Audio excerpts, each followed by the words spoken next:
Hello बच्चों, good morning all of you. मेरे प्यारे बच्चों, मैं आपका math teacher Rakesh sir math technique classes में आपका वेलकम करता हूं बच्चों।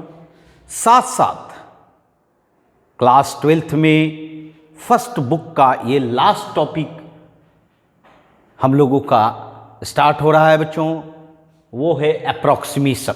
जी हाँ, तो आज हम लोग अप्रॉक्सीमेशन के विषय में जानेंगे क्या होता है और इसके थ्रू हम कैसे रिजल्ट निकाल सकते हैं। आइए, अप्रॉक्सीमेशन। जी हाँ बच्चों, इसका नाम तो सुना होगा। अप्रॉक्सीमेशन मतलब क्या होता है? अप्रॉक्स, लगभग मान, nearest value. Nearest value,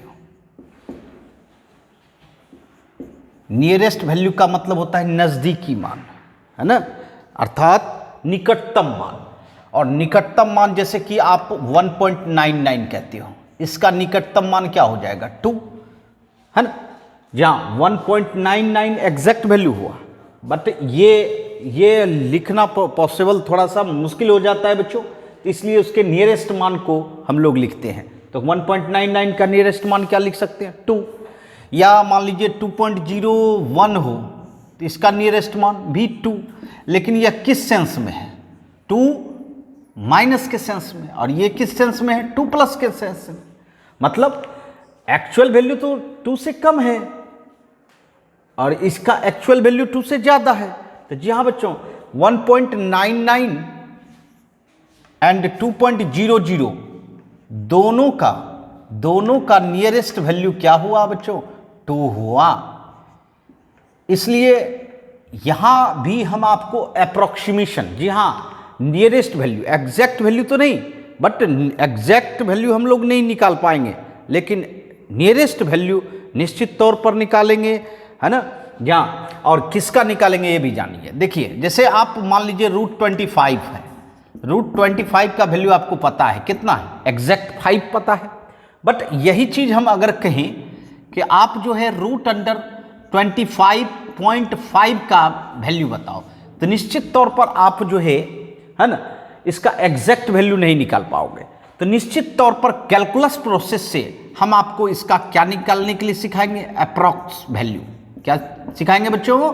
approx value, लगभग मान। जी हाँ बच्चों, है ना। तो वही चीज, अगर मान लीजिए सपोज कीजिए क्यूब रूट निकालना है, 27 का क्यूब रूट। 27 का क्यूब रूट तो बिल्कुल एग्जैक्ट निकलता है 3। बट अगर हम कहें कि आपको 25 का क्यूब रूट निकालना है, क्या निकाल पाएंगे? बिल्कुल नहीं। अगर आप जनरल मेथड से निकालेंगे तो नहीं निकलेगा। बट आपको आज जो मैं सिखाऊंगा कैलकुलस मेथड, उसके द्वारा आप इसका अप्रॉक्स वैल्यू निकाल सकेंगे बच्चों, है ना। सिर्फ इसी में नहीं है, अब देखिए इसमें भी, जैसे कि मान लीजिए आप जानते हो कि 1045 डिग्री का वैल्यू कितना होता है बच्चों? 1, है ना, 1 होता है बच्चों। बट अगर हम कहें कि 10 आपको 44 डिग्री का वैल्यू चाहिए, बताइए क्या आप निकाल सकोगे? बिल्कुल नहीं। निश्चित तौर पर आपको, अगर हम अप्रॉक्सीमेशन सिखाएंगे तभी आप निकाल सकोगे, और वह भी एग्जैक्ट नहीं निकलेगा। वो क्या निकलेगा? अप्रॉक्स वैल्यू निकलेगा बच्चों, लगभग मान निकलेगा। समझ में आ रही है बच्चों? जी हाँ। तो बहुत सारे ऐसे कंडीशन में आपको अप्रॉक्सीमेशन की जरूरत होती है ना, जिसके लिए हम लोगों को ये जानना होगा, ये सीखना होगा, जिससे कि हम उसका वैल्यू निकाल सकेंगे। समझ में आ रही है बच्चों? अब देखिए एक ऐसा भी, जैसे मान लीजिए ये सर्किल है, सर्किल का रेडियस सपोज कीजिए 2 सेंटीमीटर है। रेडियस कितना है? 2 सेंटीमीटर। ठीक, तो निश्चित तौर पर आप एरिया निकाल लोगे। एरिया इक्वल टू मान लीजिए πr² है, निकाल लोगे। Pi into 2 square, this is equal to 4 pi centimetre square, है ना। ये एरिया हो गया, ठीक है। बट अगर कहेंगे कि इस सर्किल के रेडियस में थोड़ा इंक्रीज किया है, और वो इंक्रीज किया है मान लीजिए 0.01 सेंटीमीटर, तो निश्चित तौर पर आपका अब रेडियस कितना हो गया? बताइए, न्यू रेडियस कितना हो गया? 2 पहले था और न्यू रेडियस हो गया आपका इंक्रीज होके 2.01। ठीक है। इस केस में अगर एरिया आपको निकालना है, इस केस में एरिया निकालना है तो थोड़ा परेशानी होगी कि नहीं? पाई स्क्वायर, पाई इंटू 2.01 पर स्क्वायर। अब देखिए इसका कैलकुलेशन करने में परेशानी होगी बच्चों, होगी कि नहीं?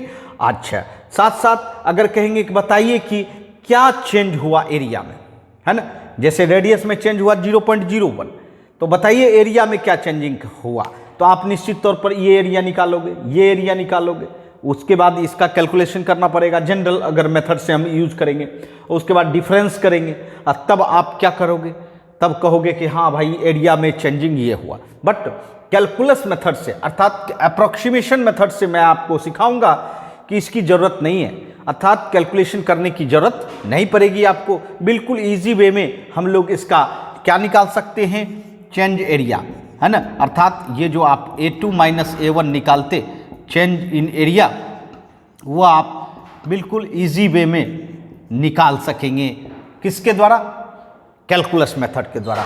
तो ये एरिया जो निकलेगा आपका कैलकुलस के द्वारा वह क्या निकलेगा, अप्रॉक्स निकलेगा बच्चों, लगभग निकलेगा। तो यह सब चीज़ों में हम लोग अप्रोक्सीमेशन का इस्तेमाल करते हैं बच्चों। तो चलिए आज सिखाएंगे कि कैसे हम लोग अप्रोक्सीमेशन का इस्तेमाल करेंगे, है ना। पहले इसके रिजल्ट को प्राप्त करेंगे और तब जो है हम इसका यूज करेंगे। चलिए नोट कर लें। तो हाँ बच्चों, इसके लिए आपको एक कुछ रिजल्ट तैयार करना होगा, तब उस रिजल्ट का प्रयोग करके हम लोग ये सब रिजल्ट प्राप्त कर सकते हैं। आइए सबसे पहले इमेजिन करते हैं कि आपके पास कोई फंक्शन है y equal to f x, क्योंकि कोई भी चीज़ है तो वह फंक्शन से ही रिलेटेड रहता है बच्चों। ये फंक्शन आपने माना y equal to f x, ठीक है। आपको याद होगा आपने डिफरेंशियल कैलकुलस अर्थात डेरिवेटिव में देखा होगा कि dy बाई डी एक्स, जी हाँ बच्चों, dy बाई डी एक्स अर्थात एफ डैश एक्स जो कि dy बाई डी एक्स को शो करता है ना, dy बाई डी एक्स ये कैसे बनता है, तो limit del x tends to zero del y by del x, del y by del x से बनता है बच्चों। और इसी को लिखा जाता है dy बाई डी एक्स। क्या लिखा जाता है बच्चों, dy बाई डी एक्स, है ना, अर्थात एफ डैश एक्स क्या शो करता है, एफ एक्स का डेरिवेटिव शो करता है। और यह डेरिवेटिव कैसे होता है, तो del y by del x limit del x tends to zero, और ये कन्वर्ट हो जाता है dy बाई डी एक्स। इसका मतलब एफ डैश एक्स भी सिंबल होता है बच्चों and dy by D x भी सिंबल होता है। और आपको याद होगा आप लोगों ने फर्स्ट प्रिंसिपल, जी हाँ बच्चों, फर्स्ट प्रिंसिपल तैयार किया था बच्चों, limit del x tends to zero f x plus del x minus F x by कितना, डेल एक्स। ये आपका क्या था, डेरिवेटिव का फर्स्ट प्रिंसिपल था बच्चों, जिससे कि जितना भी डेरिवेटिव में रिजल्ट प्राप्त होता है वह इसी के द्वारा प्राप्त होता है, फर्स्ट प्रिंसिपल के नाम से जाना जाता है बच्चों, है ना। और हम लोग डिफरेंशिबिलिटी में भी इसका इस्तेमाल किए थे बच्चों। आइए अब देखिए, सबसे पहले तो ये जान लीजिए डेल वाई आपका क्या हुआ, डेल वाई हुआ change in y, change in y मतलब वाई में परिवर्तन, है ना। और किस तरह का परिवर्तन, बिगर परिवर्तन। किस तरह का परिवर्तन बच्चों, बिगर, बड़ा परिवर्तन। और अगर इसी चीज को हम dy कहते हैं, dy कहते हैं, तो चेंज इन y हुआ बट स्मॉलर चेंज, स्मॉलर मतलब छोटा परिवर्तन, है ना। और यही चीज अगर डेल x कहेंगे फिर वही बात हो जाएगी, चेंज इन x, और किस रूप में, बिगर रूप में, बड़े रूप में, ठीक है। और dx देंगे तो क्या हो जाता है, चेंज इन x, है ना, स्मॉलर रूप में, समझ रहे हैं। और यहां जो आप देख रहे हो del y by del x, del y by del x limit del x tends to zero, यही डेल एक्स टेंस टू मतलब x में कम परिवर्तन हुआ, बहुत स्मॉल परिवर्तन हुआ। तो x में स्मॉल परिवर्तन हुआ, x पर डिपेंड कौन करता है, y करता है, x पर डिपेंड कौन करता है, y करता है। तो निश्चित y में भी स्मॉल परिवर्तन हुआ, इसीलिए डेल चेंज हो जाता है dy में और डेल x चेंज होता है dx में। इस रिजल्ट से, जी हाँ बच्चों, इसी रिजल्ट से हम लोग अप्रोक्सीमेशन के लिए तैयार करेंगे और जिसका हम लोग प्रयोग करेंगे बच्चों अप्रोक्सीमेशन वैल्यू प्राप्त करने में। आइए फर्स्ट ऑफ ऑल हम तैयार करते हैं। आइए सबसे पहले इसका इस्तेमाल करके देखिए, limit del x tends to zero del y by del x equal to कितना, dy by D x, dy by D x, है ना। ठीक है। अब देखिए, आपको याद होगा लिमिट आपने पढ़ा होगा, लिमिट का मतलब क्या होता है? लिमिट का मतलब होता है थोड़ा सा आगे या थोड़ा पीछे हटाना बच्चों। अर्थात अगर हम किसी पॉइंट पर रिजल्ट नहीं प्राप्त कर पाते हैं तो निश्चित तौर पर लिमिट का यूज करते हैं, अर्थात x less than A and x greater than A, है ना जी हाँ। और यह वैल्यू आपको कहाँ तक पहुँचाता है बच्चों, है ना, एग्जैक्ट वैल्यू तक, है ना। एग्जैक्ट वैल्यू नहीं निकलता है बट आगे बढ़ा सकता है या पीछे हटा सकता है बच्चों। ये जो लिमिट देख रहे हो, लिमिट लगाने से इसके बराबर है। अगर लिमिट हटा दें तो ये दोनों क्या हो जाएगा, अप्रॉक्स वैल्यू, क्योंकि लिमिट का काम है थोड़ा आगे बढ़ाना। अब जैसे अभी आपको एग्जांपल दिया 1.999, इसका लिमिटिंग वैल्यू क्या है, 2, लिमिटिंग वैल्यू भी 2, अप्रॉक्सीमेट वैल्यू भी 2।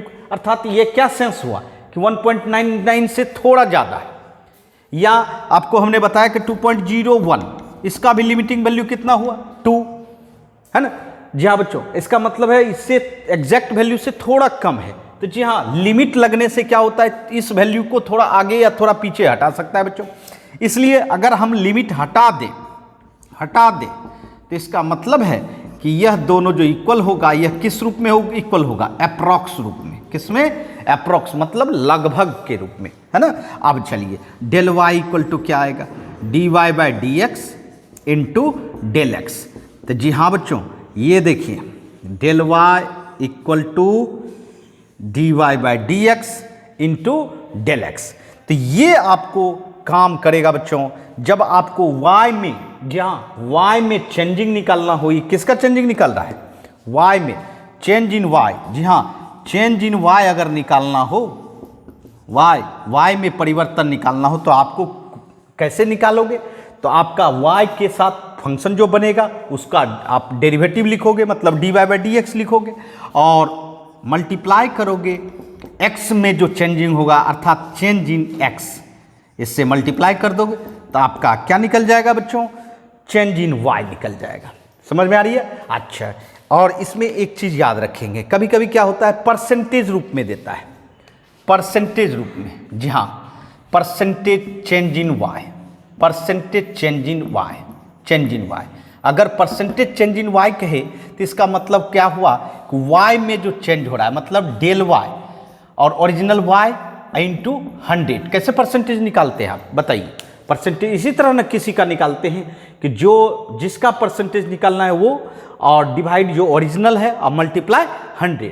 और अगर x का परसेंटेज दिया रहे, चेंज इन x का परसेंटेज हो, तो आप क्या करोगे, del x by x into 100। जी हाँ, तो ये दोनों जो है कभी कभी परसेंटेज के रूप में प्रॉब्लम में रहेगा तो आप इसका इस्तेमाल कर सकते हैं। बट फर्स्ट अप्रोक्सीमेशन फार्मूला, जी हाँ, फर्स्ट अप्रोक्सीमेशन फार्मूला यही हुआ, del y equal to d y by d x into del x.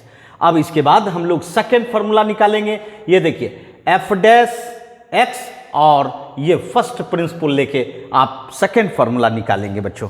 तो दो फार्मूला अप्रोक्सीमेशन के लिए हम लोग तैयार करेंगे जिसका इस्तेमाल करेंगे बच्चों। हाँ, तो बच्चों हम लोगों ने फर्स्ट फार्मूला तैयार कर लिया है, डेल वाई बराबर d y by D x into del X.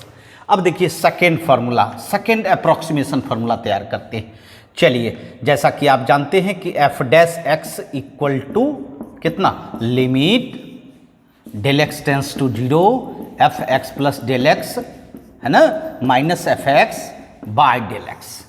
फिर यहाँ हम लोग उसी तरह लिमिट को हटाएंगे, और लिमिट का काम है थोड़ा आगे पीछे करके रिजल्ट तक पहुँचाना बच्चों। तो यहाँ लिमिट हटा देंगे तो अप्रॉक्स वैल्यू हो जाएगा। तो चलिए हम लोग लिमिट को हटाएं, f dash x equal to क्या हो जाएगा, f x plus del x minus F x by del x. ठीक है, चलिए ये हो गया आपका अप्रॉक्स वैल्यू, लगभग मान। ठीक है, अब चलिए इसको इधर लाइए, del x into F dash x equal to क्या होगा, f x plus del x minus F x. सही है, और इस एफ एक्स को अगर इधर लाएंगे तो ये हो गया आपका f x plus del x equal to, बताइए इधर आएगा तो एफ प्लस एफ एक्स, अब प्लस ये आपका del x into F dash x. ठीक है, तो ये आपका सेकेंड अप्रोक्सीमेशन फार्मूला बना बच्चों, तैयार हुआ। समझ में आ रही है? जी हाँ, इस रिजल्ट का भी हम लोग यूज़ करते हैं। फर्स्ट हुआ डेल वाई के लिए और सेकेंड हुआ f x plus del x equal to f x plus del x into F dash x. ठीक है, जहाँ एक्स में जो चेंजिंग हुआ उसको डेल एक्स कहते हैं, यहाँ भी आप समझ रहे हैं। और ये आपका ओरिजिनल फंक्शन है और ये आपका एफ डैश एक्स है, मतलब एफ एक्स का डेरिवेटिव है। ठीक है, अब ये समझाएंगे कि कैसे आप यूज़ करेंगे, है ना। चलिए इसको नोट कर लें।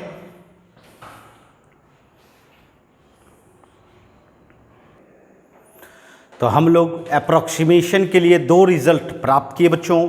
अब दोनों रिजल्ट का इस्तेमाल सीखेंगे, दोनों को बारी बारी से जानेंगे कि किस तरह का हम कैसे इस्तेमाल कर सकते हैं।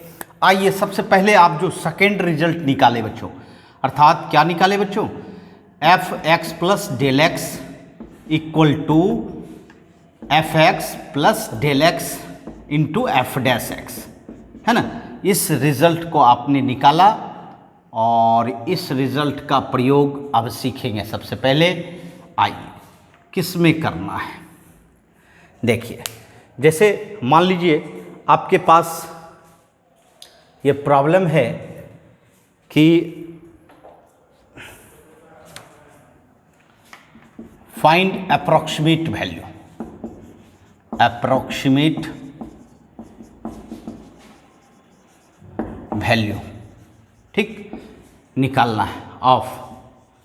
चलिए सपोज कीजिए ये रूट अंडर 25.5, है ना।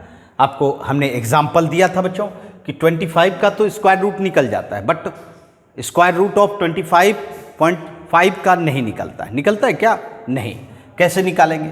आइए देखिए, इस अप्रोक्सीमेशन फार्मूला से हम निकाल सकते हैं। पहले तो फंक्शन तैयार करना होगा, जैसे कि ये क्या निकालना चाहते हैं, स्क्वायर रूट निकालना चाहते हैं, तो आप क्या करो, रूट एक्स कर लो। अगर क्यूब रूट निकालना चाहते तो क्यूब रूट एक्स होता, समझ रहे। या मान लीजिए 1044 निकालना चाहते थे, 1044 डिग्री, तो आप क्या बनाते फंक्शन, 10x बनाते। मतलब जैसा आपको निकालना है वैसा फंक्शन तैयार करना होगा। समझ में आ रही है? पक्का। चलिए इसको अब डिफ्रेंशिएट कर दीजिए, एफ डैश एक्स। बताइए रूट एक्स का डेरिवेटिव क्या होता है? 1/2 रूट एक्स होता है ना बच्चों। अब चलिए अब इस रिजल्ट का इस्तेमाल करें, f x plus del x equal to f x plus del x into F dash x, ऐसा होता है बच्चों। अब ये समझना है, कि x क्या रिजल्ट ले और डेल एक्स क्या ले, समझ रहे। बस ये दो चीज समझना है आपको। अब ये बताइए 25 इंटू 5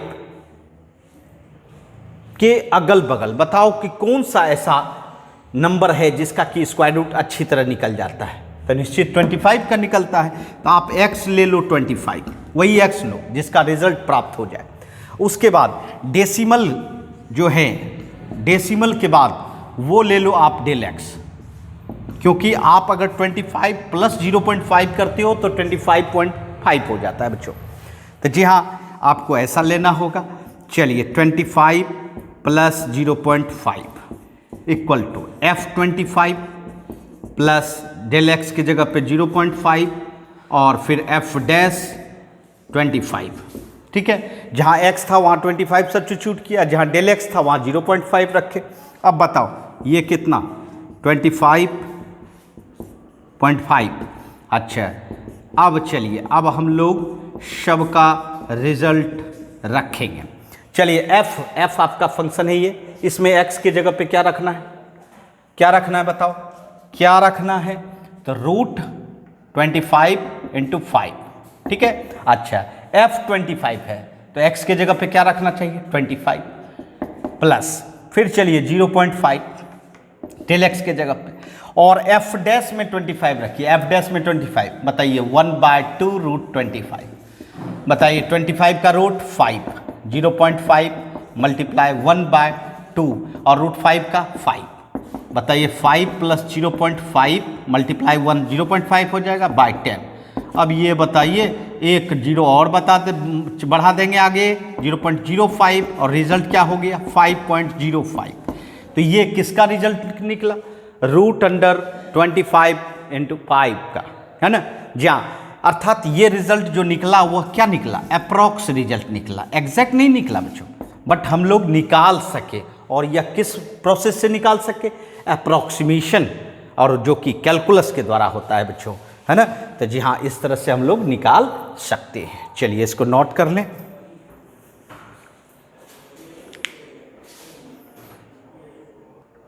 हाँ तो बच्चों हम लोगों ने स्क्वायर रूट ऑफ 25 इंटू 5 का निकाला। अब चलिए हम लोग निकालते हैं 26 टू द पावर 1/3, है ना। मतलब ये क्या हुआ, एक तरह से क्यूब रूट ऑफ 26, ठीक है, इसका निकालते हैं। मैंने क्या बोला था, पहले फंक्शन तैयार करना होगा। तो बताओ फंक्शन क्या होगा, x, ये 26x हो गया और पावर 1/3 है, 1/3 हो गया, या आप क्यूब रूट भी लोगे तो वही होगा ना। चलिए ये फंक्शन पहले तैयार करना है, जैसा आपको रिजल्ट निकालना है वैसा फंक्शन बनाना होगा, और तब इसका डीसी करेंगे। बताइए डीसी करेंगे क्या होगा, 1/3 x टू पावर 1/3 माइनस 1 कितना, -2/3, ठीक है। अब चलिए अप्रॉक्सीमेशन फॉर्मूला क्या था आपका, यही देखिए लिखा हुआ है, fx plus del x into F dash x, सही है बच्चों। अब क्या सोचना है, अब देखिए x प्लस डेल एक्स वो सोचना है जो 26 के अगल बगल जिसका कि क्यूब रूट निकल जाता हो, मतलब 1/3। बताओ कौन सा होना चाहिए, 27 का 1/3 अगर करेंगे पावर तो निकल जाएगा। अब बताइए क्या इसमें, इस रिजल्ट में क्या प्लस करें या माइनस करें जो आपका रिजल्ट हो जाए 26, क्या होना चाहिए 26।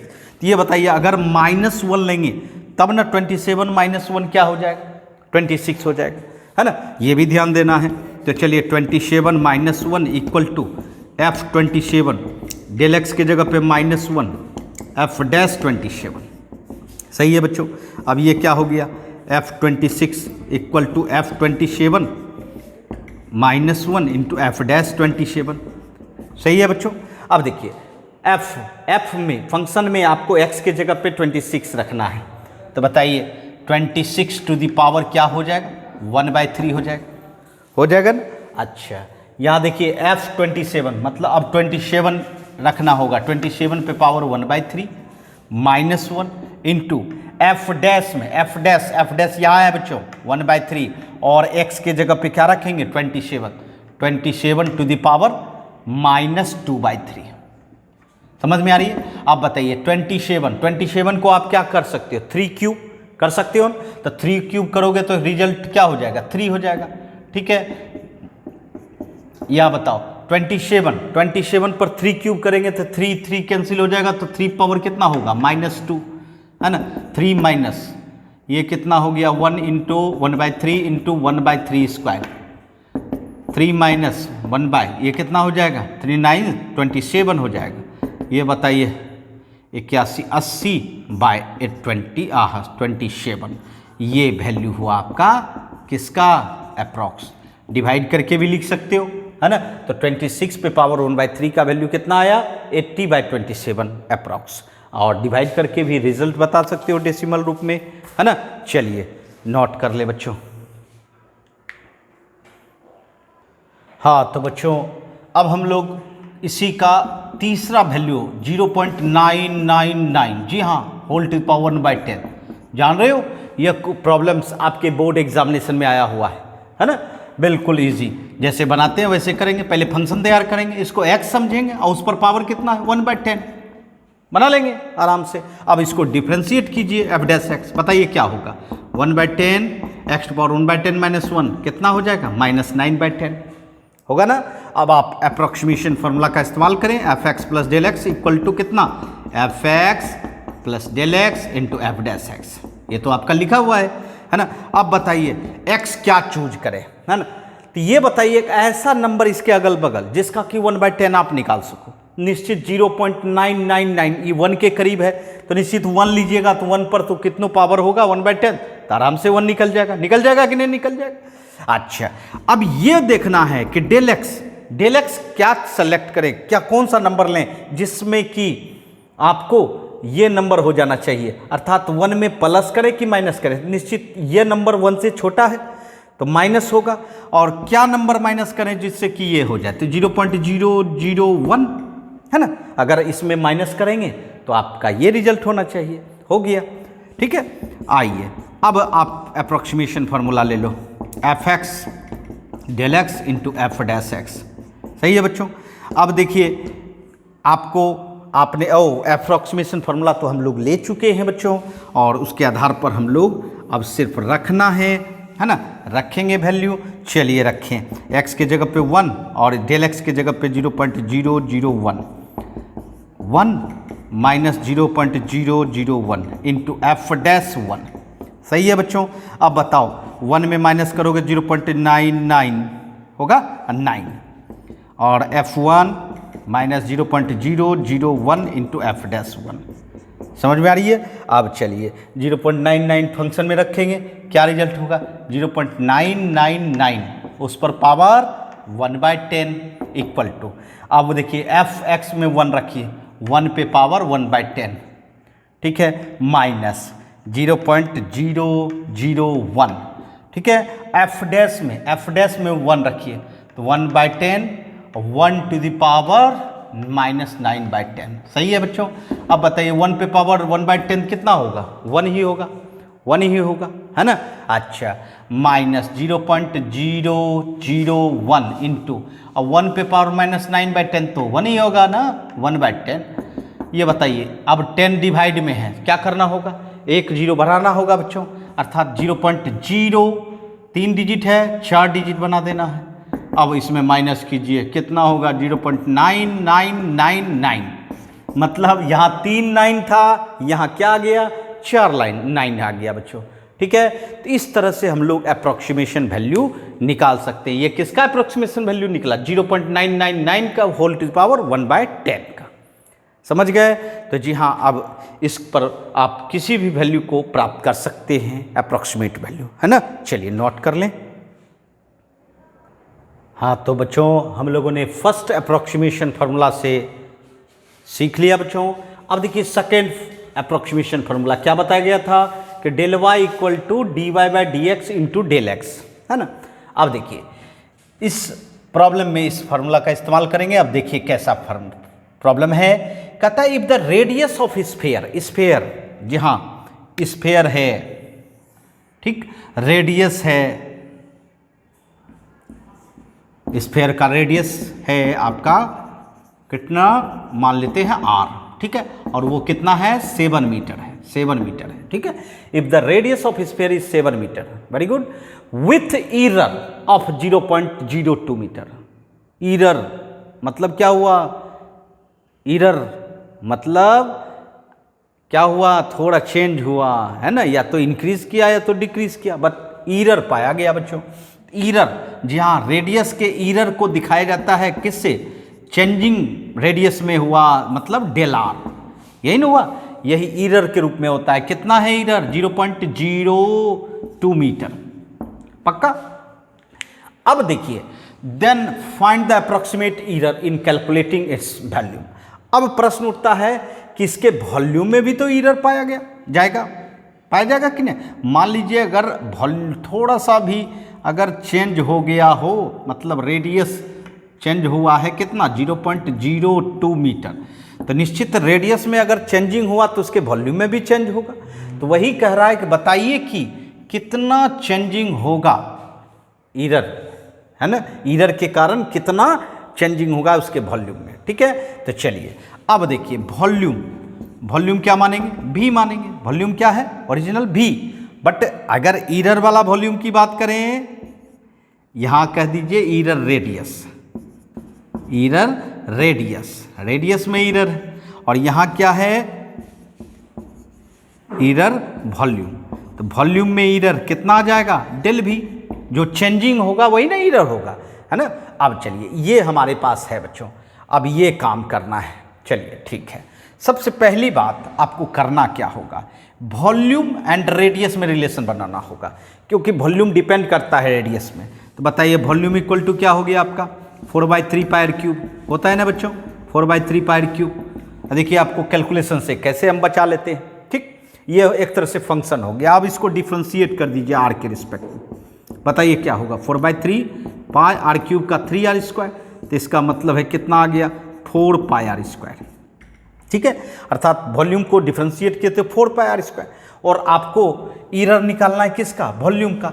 तो हमने क्या बताया था, डेल भी, जी हाँ, भी डिपेंड कर रहा है आर पर, तो इसका मतलब है डेल भी मतलब D V by D R into del R, यही ना होता है बच्चों, D V by D R into del R, अर्थात D V by D R, अर्थात आपने क्या डिफ्रेंसिएशन निकाला इसका, 4 पाई आर स्क्वायर, और डेल आर आपका कितना है, डेल आर तो 0.02, तो बताइए कितना हो जाएगा, 4 पाई, आर का मान आपको रखना होगा, आर तो आपका ओरिजिनल है कितना 0.7 है, और यहाँ 0.02 था, अब मल्टीप्लाई करें, बताइए 49 मल्टीप्लाई 4 है ना, 49 इंटू 4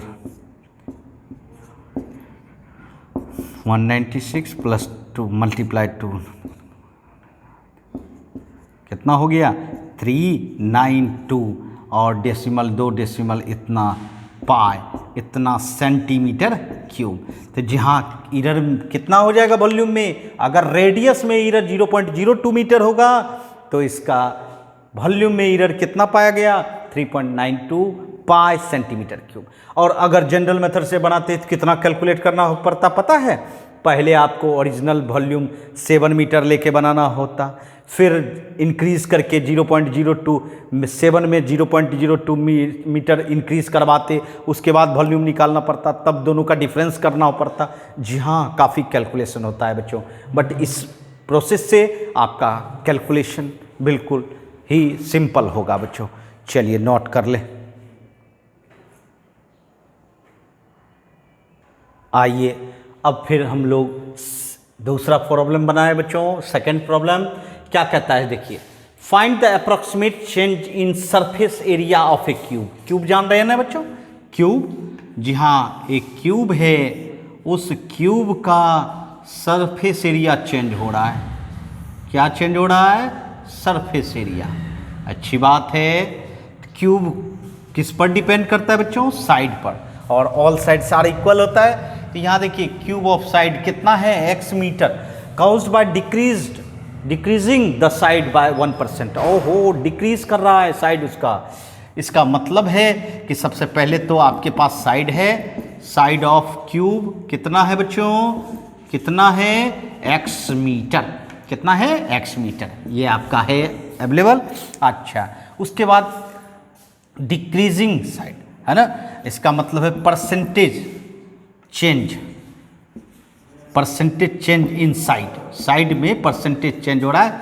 मतलब एक तरह से कहिए कि डेल एक्स कह सकते हैं, डेल एक्स कह सकते हैं, वो कि कितना परसेंट है ना, डेल एक्स नहीं, परसेंटेज चेंज है बच्चों 1%, कितना है 1%। अब देखिए परसेंटेज चेंज इन साइड, अभी बताए थे कि एक्स में जो चेंजिंग होगा वो डेल एक्स होगा, इसका परसेंटेज कैसे निकलता है, del x by x into 100 equal to कितना 1, अर्थात डेल एक्स इक्वल टू बताओ, ये यहाँ आएगा x और x मल्टीप्लाई 1 डिवाइड 100, ये हो गया आपका x बाय 100, ये आपका डेल एक्स हो गया। समझ रहे, समझिएगा, साइड था x, तो x में चेंजिंग होता है तो डेल एक्स से शो करते हैं। अब परसेंटेज चेंज इन साइड, मतलब साइड का जो परसेंटेज चेंज है वह क्या हो जाएगा, del x by x into 100 equal to 1 बताया गया था बच्चों। अच्छा, तो इससे हम डेल एक्स निकाल लिए, डेल एक्स क्या निकला x बाय 100 इतना मीटर।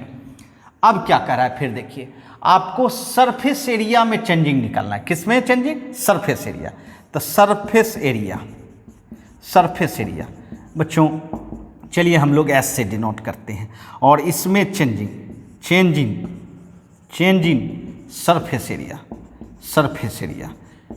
सरफेस एरिया को किससे डिनोट करेंगे, डेल एस। किससे करेंगे बच्चों, डेल एस। ठीक है, अब देखिए S surface area and side के बीच क्या रिलेशन होता है बताओ, सरफेस एरिया और साइड के बीच क्या रिलेशन होगा, तो 6a² होता है बच्चों, 6x² हो जाएगा, 6a² होता है ना सरफेस एरिया।